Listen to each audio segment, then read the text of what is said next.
guys, welcome to my vlog, Guitar Lesson. Ang mga chords na yun ay isa sa mga sikat na kanta ni Glock 9, Ang Upuan.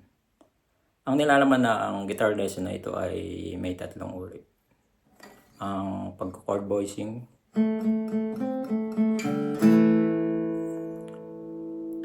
at cage system. Yun ay dahilan na bakit ako naka-E-shape lahat.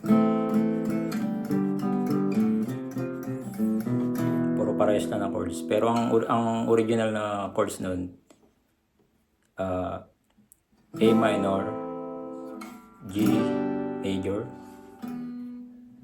F major, saka E major. Yung E major na yan naman yung pangatlong lesson.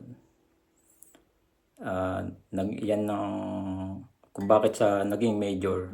Kung babasihan natin ang A minor keys, ang E dun ay E minor. Pero nagkaroon siya naging E major siya. Ano ang dahilan niya? At ano ang pagkakapaliwanag? So, ito, papaliwanag natin. Yung sa chord voicing ng kanta ni Glock 9, may mapapansin ka doon na sa intro, mayroong babae na nagme-melody doon, na parang naka-harmonic minor siya, medyo na dramatic. Kung papakinggan mo, yun yung kahit di mo alam yung kanta, yun yung magiging susi mo sa paghanap ng chords, kung saan siya nag-umpisa, saka saan siya natapos. Ganun ang pagkapa ng chords kahit na hindi mo siya alam. Basta alam mo yung mga major keys at minor keys, makakapa mo siya na mabilis. So halimbawa, ito yung una niya, yung melody. Pause muna natin. So paano ko nga ba nakuha yung chords na nakapa yung A minor na chords? Kung mapapansin mo yung melody dun sa unang nota ng melody ng babae dun sa kumakanta sa kanta ni Glock ay nasa E kung nakapa. Ang E na ito ay nakapaloob sa A minor. So ito ang possible ko na maging chords. Pwede na naman maging E ang maging chords ko, E minor. Pwede rin maging ito may E rin siya. Pwede ko rin maging chords to sa intro. O kaya yung C major, pwede rin ako mag-C dyan. Yan ganun yung pagkapa ng kanta. Basta yung unang nota, nakapaloob siya sa may chords. Kaya dito pwede kang pumili dito. C major 7. Pero may E rin siya dito. Ganun yung paraan ng pagkapa ng kanta. Pag nakuha mo yung unang nota niya, basta nakapaloob sa chords, yan pwede mo maging possible na chords na pagpipilian mo. So may idea ka na kung paano pumili ng chords base sa nota ng kumakanta. Alright?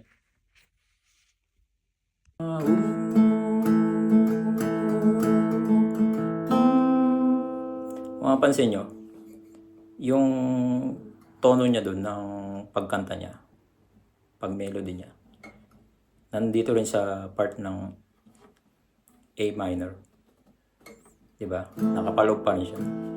So may una ka ng chords, tapos sunod nun nag-G siya,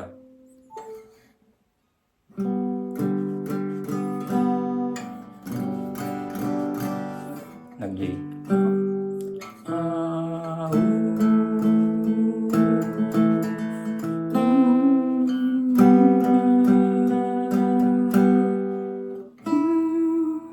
Tapos bumagsak naman siya sa F sharp.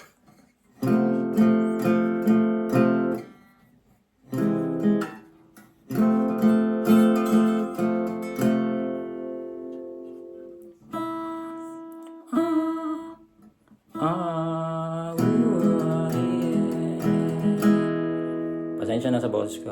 Pangit kasi ngayon eh. Pero pangit talaga. So, yan ang pagko-chord voicing. Baka nagko-chords ka.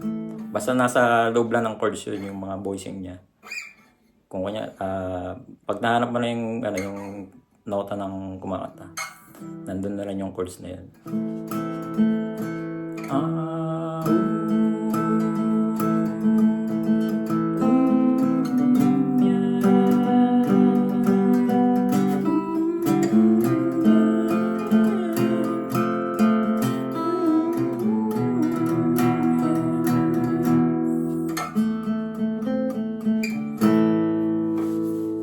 So, yan ang chord voicing. Yan yung magiging susi mo sa paghanap ng mga keynotes. Mag-i-skala ka muna. Pag nakuha mo na yung unang tunog niya, nandito lang sa A banda.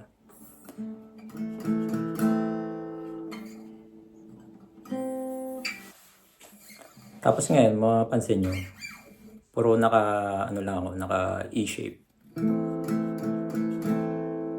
E shape, E shape, E shape. Bakit siya tinawag na E shape? Dahil sa cage system. Kung mapapansin mo yung spelling ng cage system, C, A, G, E, D. Kung i-course natin, C, A, G, E, D. Puro naka-major lahat yun. Ngayon, ang ginagamit ng cage system para sa akin, mabilis mo siyang makakapa yung, gusto mong bumaba dito sa part na to. Dito sa mas mababa. Yun ang tutulong sa yung mga shape na yan. Halimbawa, naka-C ako. C shape. Ang katabi ng C, A. So, dapat naka-A shape ako dito. C pa rin siya. Pero ang shape niya, A.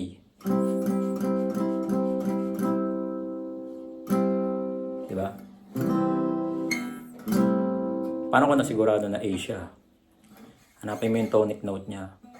Key. Yan. Tonic note. Ito yung C. C. Ngayon, ang octave niya, nandito naman yung pangalawa. So, ibig sabihin, dapat mag-E shape ako dito. Dito sa 5th fret na to. Diba? A shape. So, anong sunod ng A? Ang katabi. G. So, ito yung octave kanina. Hanapin pa natin yung isang octave. Gapang ka lang ng 4. 1, 2, 3, 4. So, dapat naka-push ng shape ko dyan, magiging G. So, ito yung G shape. Ito, C rin to. Naka-standard tuning tayo. Pero, dapat kasama talaga to eh. Kaso, syempre, hindi naabot ng kamay yung part na to kung isasali natin. Kaya, ang dapat tamaan mo lang dito na string.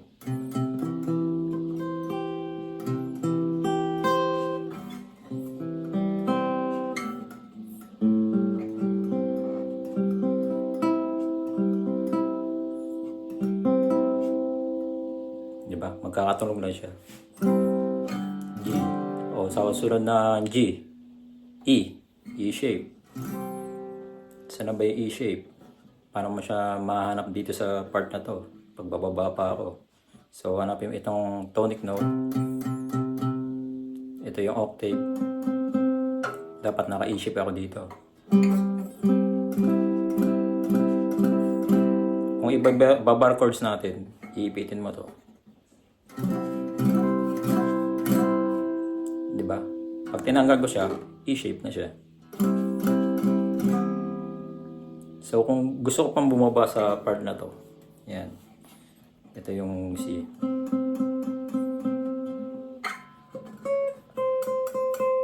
O, yan. Yan, hanapin na naman natin yung octave niya. So, di ba E na yun, E shape. Anong katabi ng E shape? D. So, dapat dito sa part na to, naka D shape ako. C shape pa rin siya. C pa rin ang chords na to.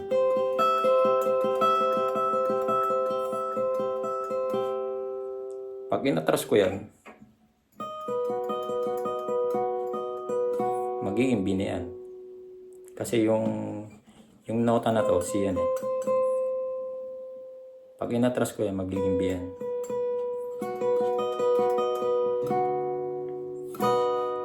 So, ang paliwanag doon, bakit napansin niyo naka E shape ako ulit. E shape dito, E shape dito, E shape din dito. Ang chords ko ba, 'di ba sa kanta ni Glock 9? Naka A minor. Tapos nag-G ako sunod. Kung papansinin mo yung cage system, yan. Ang katabi ng G, yung papunta dito. Naka E shape siya. So ito yung G. Dapat ang sunod ko dito E shape. Kaya naging E shape siya. Kung iba-bar chords natin, ganyan. G rin to. E shape. Ngayon, dito naman nag-E shape din ako. Sa cage system, wala yung E na yan nandyan. Kasi F, part ng F ko eh. Ngayon, ito yung F, bar chords ng F. Tinanggal ko to, naging E shape siya. Doon pumasok yung cage system. Ganun ang paggamit ng cage system. So, yun ang ang lesson natin sa pangalawa. Ganun siya ginagamit. So, next lesson tayo. So, ito na yung paliwanag. Bakit nagkaroon ng E major doon sa chord progression ng kanta ni Glock 9. Instead na dapat ay E minor siya. So, kung titingnan natin yung A minor keys, ang nilalaman nun ay A minor, B diminished, C major, D minor, E minor, F major, saka G major. Ito yung mga chords na nanggaling sa A natural minor scale. Kumbaga A, B, C, D, E, F, G. Pero bakit nga ba siya biglang nagkaroon ng E major? Ang isang chord progression sa key ng A minor. Ang sagot kasi doon, ginamit niya kasi ang harmonic minor scale. So, tinatawag din na fifth chord alternation. Sa harmonic minor kasi, binabago niya yung G na note. Mapapansin mo yung sa natural, A, B, C, D, E, F, G, A. Sa A harmonic minor naman, ang G doon, ginawa niya G sharp. Kaya yung nagkaroon ng chords dito na A major. Kumbaga ito yung G sharp eh. Nagano siya nanghiram siya dito ng nota. Kaya naging E major siya. Instead na E. Pag sa natural minor ang ginamit natin na harmonic.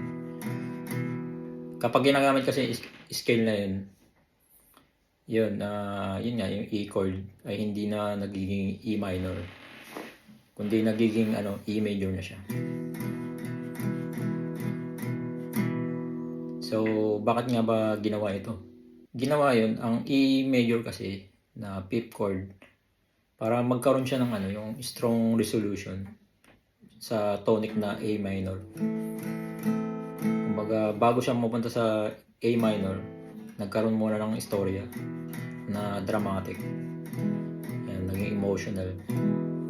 Pag naka-open kasi yan naka-natural harmonic minor.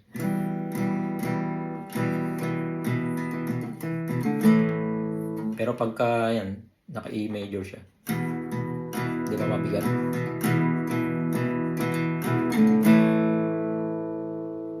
Yun ang epekto ng skala. So, ginagamit siya para mapalakas yung paghila ng dominant sa major, sa E major, pabalik sa tonic. Yan, ito yung tonic. Kumbaga, yung chords mo, ito yung pinaka-key. Tonic yan. Tapos, subdominant to. Tapos, E. Tapos, balik na naman dito. Bago siya dumaan doon, nag-subdominant muna siya, tapos nag-dominant, pabalik doon sa original niya na chords, sa key niya. Ganon din nangyari doon.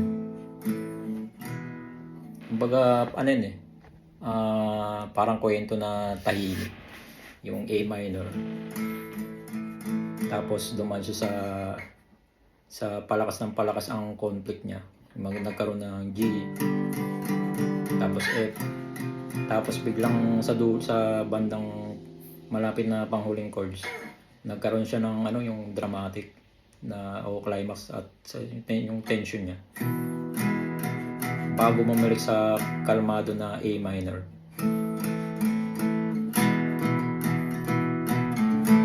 Diba? Ginagamit yun para yung maging dramatic yung kanta, lalo na sa rock o kaya mga metal na music o kaya ballads. Yun. So yun lang. So next lesson natin siguro paano pagkabisado ng A major keys saka E minor keys. Masyadong marami kung kakabisaduhin mo. Pero may tiktik dyan, napakadali lang. Kailangan mo lang ng itong dalawang yung 6th string saka 5th string. So follow nyo lang yung page ko. Alright?